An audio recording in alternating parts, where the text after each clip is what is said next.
கோவாலு Titanic கப்பல் முழுகும்போது நிறைய பேர் இன்ஸ்ட்ருமெண்ட்ஸ் வாசிச்சுட்டு இருந்தாங்க. ஏன் சொல்லு பார்க்கலாம். அண்ணன், எனக்கு அது கூட ஆச்சரியமாக தானே இருக்குது.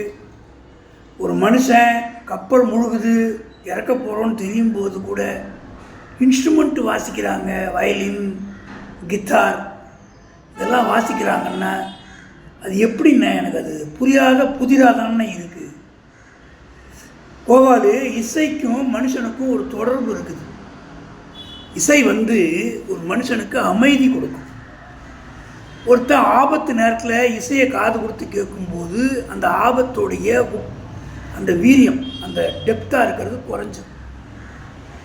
இப்போ எங்கள் அப்பா சொல்லுவார்,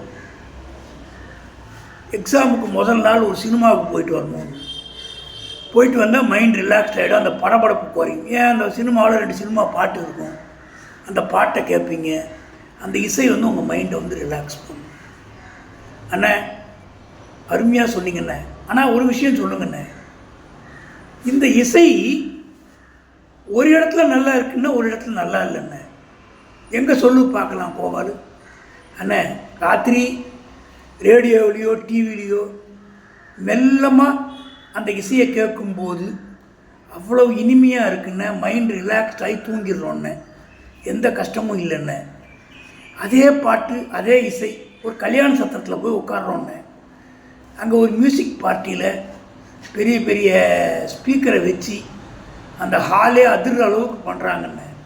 அப்போ அந்த நிம்மதி கிடைக்கலண்ணே. நீயே பாயிண்ட்டை சொல்லிட்டப்பார். நான் சொல்ல வந்தேன், நீ சொல்லிட்டு. நான் இதுதான் சொல்ல வந்தேன். ஒரு மனிதனுக்கு இந்த ரேஞ்சு வரைக்கும் கேட்குறதுக்கு நல்லா. இப்போ பெரிய பெரிய பவர் ஸ்டேஷனில் என்ன பண்ணுவாங்க, காதுக்கு ஒரு இன்ஸ்ட்ருமெண்ட் இருக்குது, காதுக்குள்ளே சவுண்டு போகாமல் தடுக்கிறதுக்கு. அதை போட்டுக்கிட்டு உள்ளார போவாங்க. அப்படி இல்லைன்னா காது செவிடாயிடும். ஒரு அளவுக்கு தான் நம்ம மனிதனால் அதை கிரகிக்க முடியும். இப்போ கல்யாண சத்தத்தில் அடிக்கிற சவுண்டு கொஞ்சம் அதிகம், அதனால் மனுஷனால் அதை டாலரேட் பண்ணி ஏற்றுக்க முடியல. இன்னொரு விஷயம் கோபாலு, ஒரு குழந்தைய, இது புராதான கதை, ஒரு பாம்பு கடிச்சிருச்சு. ஒரு துறை ஒரு பாட்டு பாடுறார், தன்னுடைய இசையை இசைக்கிறார். அந்த பாம்பு திரும்பி குழந்தைய இந்த விஷத்தை எடுத்து அந்த குழந்தை புழைச்சதுன்னு ஒரு கதை இருக்குது. அண்ணா, அருமண்ண, இன்னும் கூட ஏதாவது விஷயம் இருந்தால் சொல்லுங்கண்ணே இசையை பற்றி. சொல்கிறேன் கோவாலு, அடுத்த நிமிஷம் ஒரு 10 நிமிஷம் கழிச்சு வா. ஓகேண்ணே.